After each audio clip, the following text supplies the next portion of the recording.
안녕하세요. 저는 가다야신입니다. 이집트에 살고요. 한국 음식이 정말 많이 좋아요. أنا غدا ياسين من مصر، عاشقة الطعام الكوري، وعشان بحب الأكل الكوري قوي حبيت إن احنا نعمل مع بعض شوية أكلات كورية. وهبتدي بالباربيكيو الكوري البرجوجي. البرجوجي لذيذة جدا وسهلة جدا، وهنبتدي نعملها مع بعض. هنحتاج حوالي نص كيلو لحمة أو 450 جرام، بصلة متوسطة شرايح، 3 فصوص توم، قطعة جنزبيل، وده بيبقى شكل الجنزبيل وهو جاي طازة. هنحتاج سكر وملح وسمسم وفلفل اسود، صويا صوص، معلقة صويا صوص او معلقتين لو صويا صوص خفيف، زيت سمسم، ومعلقة من خل الرز. ولو ما لقيناش خل الرز ممكن ان احنا نستعمل خل عادي او خل العنب بيبقى جميل برضو، وبصل اخضر. بسم الله الرحمن الرحيم. هنبتدي نعمل البرجوجي. هنبدأ باللحمة. اللحمة دي بجيبها يعني على قد ما نقدر انها تكون قطعة حمراء، بنحطها في الفريزر حوالي نص ساعة بس بحيث تجمد شوية عشان نقدر ان احنا نقطعها شرايح رفيعة.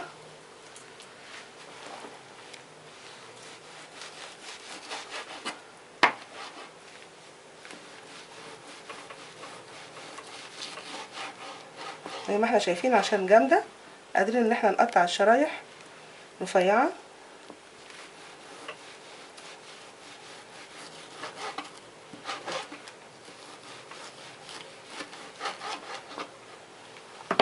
بالشكل ده شكل اللحمة بعد ما قطعناها شرايح رفيعة ورقيقة جدا عشان يطلع معانا برجوجي لذيذ. هنبتدي ده الجنزبيل. الجنزبيل ممكن نجيبه اخضر ونشيله في الفريزر، انا بعمل كده، ونطلع منه ونستعمله على طول. ولو ما لقيناش جنزبيل اخضر ممكن نحط معلقة جنزبيل جاف، بس يستحسن طبعا يكون اخضر.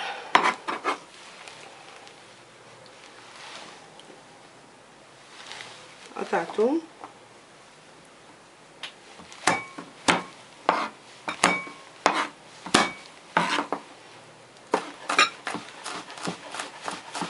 ما بنعمش التوم قوي. الكوريين دايما بيحبوا شكل التوم يعني يبقى باين كده في الاكل، ما ينعمش قوي زي ما احنا بندقه عندنا في بعض الاكلات. زي ما احنا شايفين شرايح بس كده رفيعه.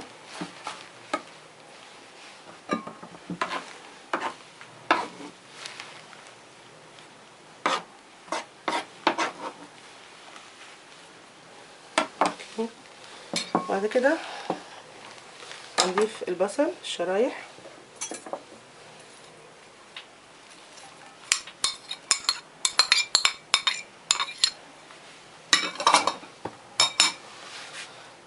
وبصلة خضراء. انا بحب اضيف بصلة خضراء، ولو ما فيش بصل اخضر مش مشكلة.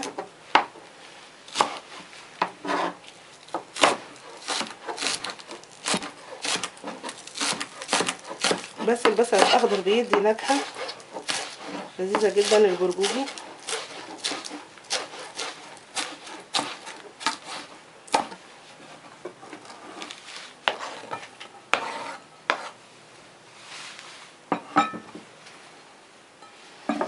نبتدي بقى نحط التوابل بتاعتنا.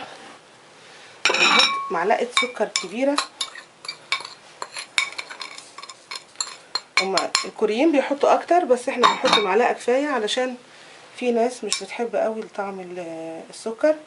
ونحط معلقة صغيرة ملح وما نكترش علشان الصويا صوص فيه ملح. معلقة سمسم محمص،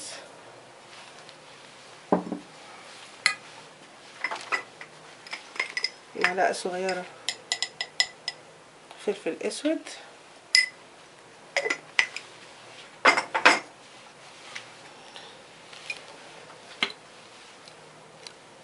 معلقة صغيرة زيت سمسم. زيت السمسم الاسيوي عموما هو زيت سمسم محمص موجود في السوبر ماركت.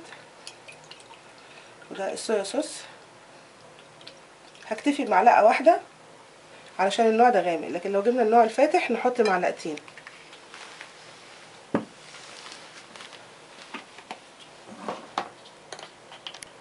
معلقه صغيره خل الرز او خل العنب زي ما اتفقنا. خلاص كده انا جهزت البرجوجي. اقلبها كويس قوي قوي.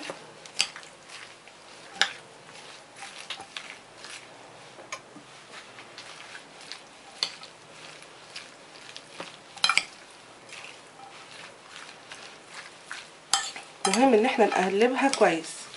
والبرجوجي او الباربيكيو الكوري زيه زي اي لحمه لما تتبل يفضل ان احنا نسيبها اقل حاجه 3 ساعات مع التتبيله بتاعتها، ويلاحسن كمان لو تبات من قبلها بيوم. ما احنا شايفين لون البصل الاخضر مع البصل العادي. بس كده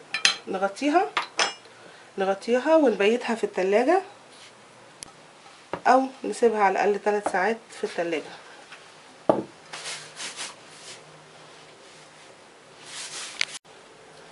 دي برجوجي عاملاها من امبارح، بايته في التتبيله زي ما احنا شايفين. اللحمه لما باتت مع الصويا صوص والخل والحاجات لونها غمق شويه، بس طعمها لسه رائع رائع رائع. اهم حاجه تكون في طاسه على النار سخنه جدا. نحط معلقه زيت كبيره. لو عندنا شوايه طبعا نقدر نشوي البرجوجي بتاعتنا ونستمتع بيها، ومفيش مش مشكله برضو ممكن نعمل الصوص. هو ده بيخلي البرجوجي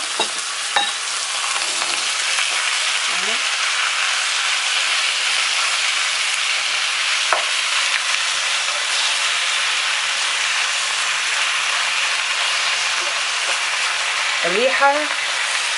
يا ريت لو تقدروا تشموا الريحه معايا، يا ريت. يا سلام. بس نسيبها على النار البرجوجي لانها شرايح رقيقه، ولانها ما بعد شويه بدات البرجوجي كده تطلع ميه. مش مشكله، هنستنى لحد ما تتشرب كل الميه بتاعتها وكده تبقى ايه، تبقى برجوجي متحمره. زي ما احنا شايفين خلاص ما بقاش في ميه تاني، شربت كل ميتها. ريحه الباربيكيو بتاعتها طلعت رغم انها معموله في طاسه. نغرفها.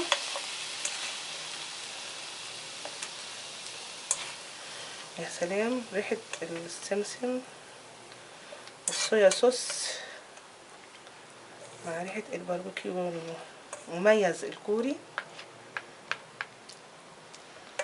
حلوه قوي قوي قوي.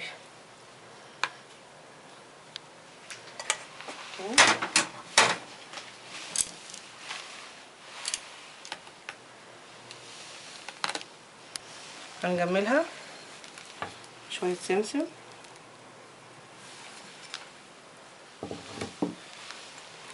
شويه بصل اخضر،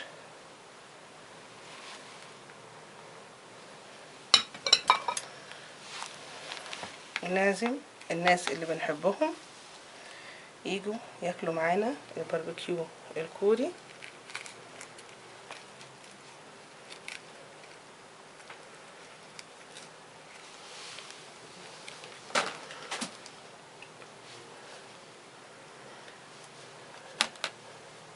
وبكده نكون عملنا البرجوجي، اكله كوريه يعني مشهوره ومحبوبه.